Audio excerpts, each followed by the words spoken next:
В общем, ремонтируем автомобиль. О, тут помощник есть. Что, ключи подає, Гоша? Да, ключи подаю. Ага. Дай-ка мне ключ на 32. На 32 дай ключ.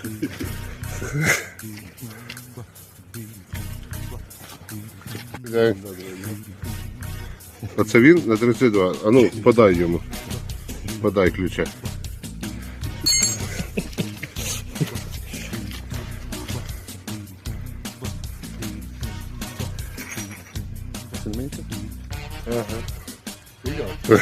А где ключ дела на 32?